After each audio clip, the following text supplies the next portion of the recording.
So I've finished planting the allotment now for all the spring harvests, so I'm moving on now to some of the summer harvests. And I don't have a huge amount to plant now. Basically I'm just filling in gaps, interplanting wherever I can. I will clear a few beds between now and June, and into those will go things like turnips and radish, things that are nice and fast. And we're doing a lot of underplanting as well. So I've underplanted a big bed with field beans, which will just be harvested for the leaves. And now I'm just going to underplant one of the purple sprouting broccoli beds, and I'm going to put spinach under there. And I'll show you all the other things I've got anyway. So here's today's selection. So I've got a nice selection of spinach, America and Medania. Not sure which one's which, but they look pretty much the same. I've got some radish and some turnips at the back. I've got some potatoes. I like to start my early potatoes in these containers because these are now a month old, so they get a month's early start. And these will be going in one of my deep cold frames, and they're Charlottes, so they're a second early. We grow them effectively as a main crop though, but a very early main crop, and that's the beauty of them, and that gives us bake-in sized potatoes in the, well, sort of late June, early July. And then I follow those with carrots. And I've got some little first earlies. These are swifts. I've got loads of first earlies already in the ground, but I've just got this little gap which I'll show you on the polytunnel, so I decided to fill it with those. And then these are a maize. These are the last lettuces that I'm planting on my plot. The rest of them are going in the back garden. These are just filling in gaps, and I've basically lost, almost a whole bed of lettuces to, I think it's cutworm, although I've not found the cutworms, but it looks exactly like cutworm in terms of the way that the stem has just been sliced straight through. So that is today's planting. I'm looking forward to it.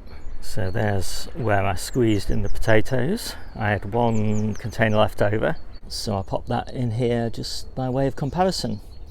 And these are some of my other early potatoes. I've got some more in the little greenhouse, and so I don't really need early potatoes, but anyway, I just had those seeds left over, might as well use them. Now these containers, actually the ones that I've just shown you at the back of that cold frame, they're the ones that I'm going to be using for my notionally Christmas potatoes, and we plant those traditionally in July. Well, that's when I traditionally plant them. You can do them in August, but I'm going to try them in June this year, because I figure that I'm planting Charlottes. They live for 120 days, so that's all of June, all of July, all of August, all of September. So they'll be coming to the end of their lives in October, which is when we normally get blight, and so hopefully they'll actually miss the blight, and it's cool enough then to just leave them in the containers. And we're still harvesting them now out of their containers, and they're in perfect condition.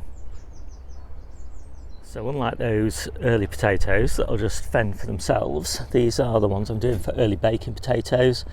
I want these to get the absolute best start, and they're going to go in a cold frame like this, nice and deep, really pampered sort of environment. You could do this in a greenhouse or a conservatory or a polytunnel, but they probably get too hot later on in the year if you do it inside. That's why I like the cold frames, because you can take the tops off come sort of the middle of May, when all risk of frost has gone, and then they're going to grow through the rest of May and all of June outside when it's a little bit cooler for them.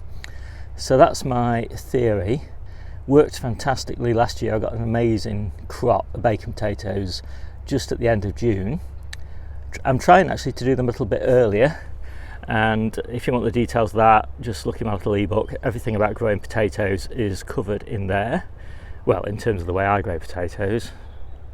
So there's the rest of them, and you can see hopefully with the amount of development on these just why this is so much better than chitting. So these weren't chitted tubers when they went in the pots, but they've grown. So in the time that most people have been chitting the potatoes, these have been growing in the pots, and they're so much further on than a chitted potato, obviously. So you're getting all that extra growing time. Now in terms of timing, I want these potatoes in full leaf growth by early April, and so I will just progressively earth them up as they're going along, just so I've got maximum leaf growth all the time, and I think that's about it.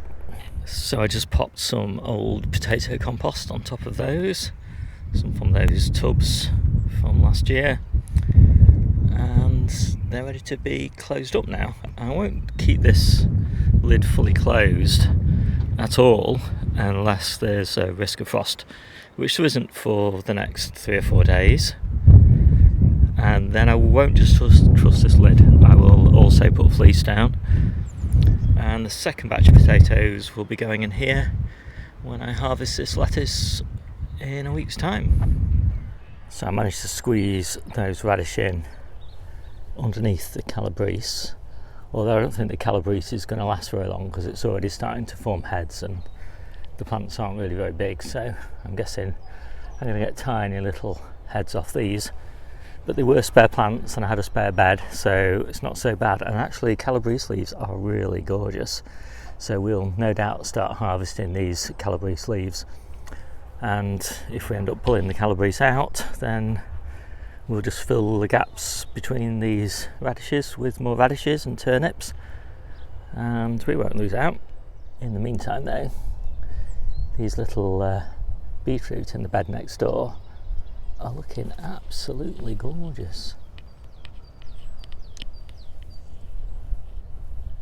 So I'll pop the spinach in underneath this purple sprouting broccoli, and they'll be finishing about the same time. And as I'm taking these out, I'll be putting the beetroot in, or I will a few weeks later anyway. And this is my first succession from this year, and it's looking beautiful. I'll be ready to harvest that next week, I should think.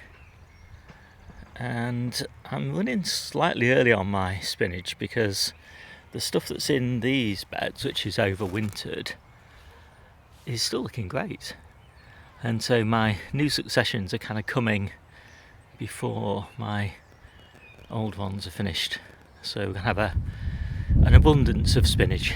At least what I've tried to do this year is interplant all my overwintered beds, so that when they do start running to seed I can just take them out, and in that case I've got loads and loads of turnips in there and radishes in here, and the radishes are pretty much ready. So I hope you like this quick video. My name's Steve, this is the Seaside Kitchen Garden and Allotment channel, and I'll see you soon.